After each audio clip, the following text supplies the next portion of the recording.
When most people start researching their family tree, they do something called direct line research. This means researching direct ancestors going backwards through the generations. So parents, grandparents, great-grandparents, etc. This type of research is great when you're first starting out, but what happens when you can't find that next direct line ancestor? That's when you need two other important methods of genealogy research: cluster and collateral research.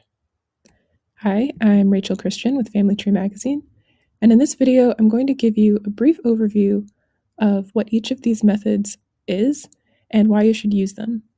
Plus, we'll show you how you can get started by adding cluster and collateral relationships in FamilySearch.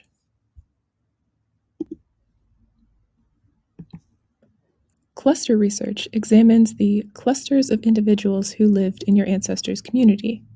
These include friends, peers, neighbors, coworkers, and other community members who were a part of your ancestors' everyday life. So, why bother researching these individuals? Here are just a few of the ways that cluster research can help you solve genealogy problems. It can help you understand your ancestors' migration patterns, so where they moved to and why. It can help you identify other people who may appear in your ancestors' records, such as neighbors in the census or maybe witnesses in religious records.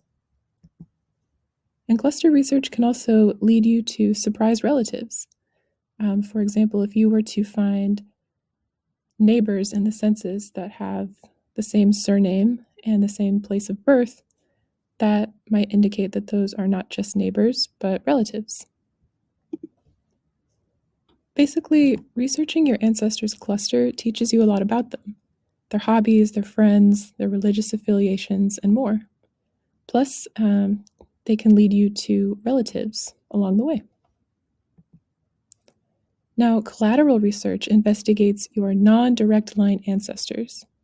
So these are relatives that include siblings, aunts, uncles, nieces, and nephews. It also includes grandparent siblings, in-laws, other spouses, and more. Like cluster research, collateral research is a tried and true tactic for breaking down brick walls. And here are just a few ways that it can do that. Collateral research can help you distinguish your common named ancestor from someone else in the same town. It can help you find your ancestor's maiden name and also just research women in general. And it can help you discover your direct ancestor's parents by researching their siblings. These are just a few examples of how collateral research can help you break through brick walls, and there are many more, so be sure to check the link in the description for a few of our articles on how to use collateral research.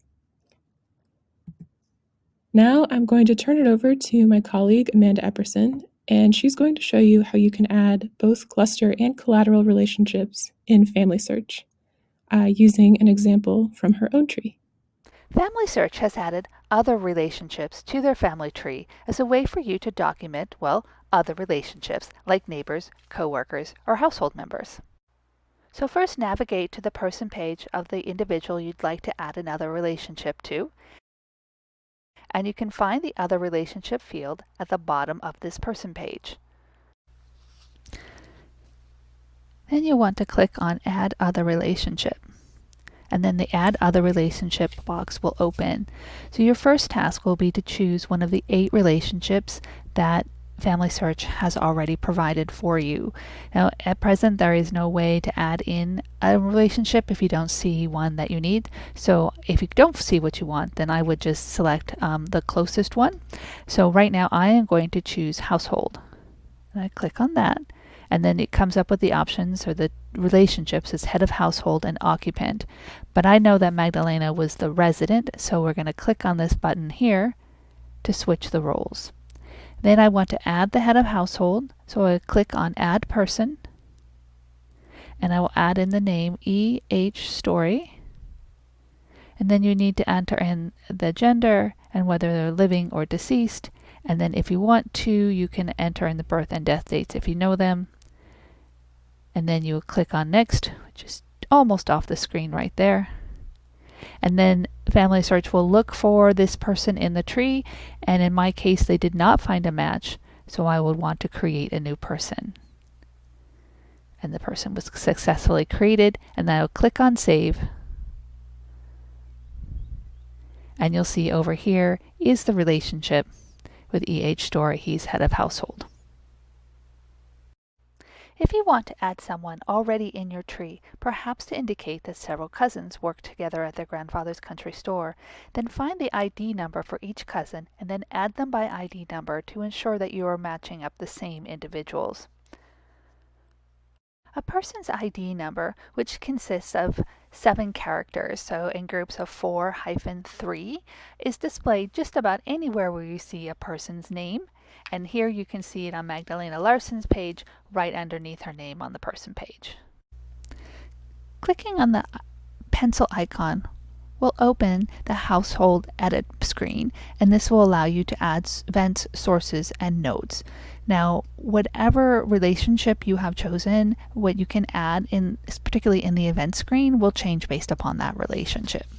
So I'm going to click on Add Event, which opens up this household dialog box. So the first thing I want to enter in is the description of the relationship. And I'm not entirely certain if Magdalena was a domestic or a lodger. And this happened about 1911, and we'll pick their standardized date, and it took place in Chicago, Cook County, Illinois. And then we'll just click Save. If you click on Add Source, you'll have the option to add a new source, add something from memory, or to add something you've already saved in your source box. You can also add a note.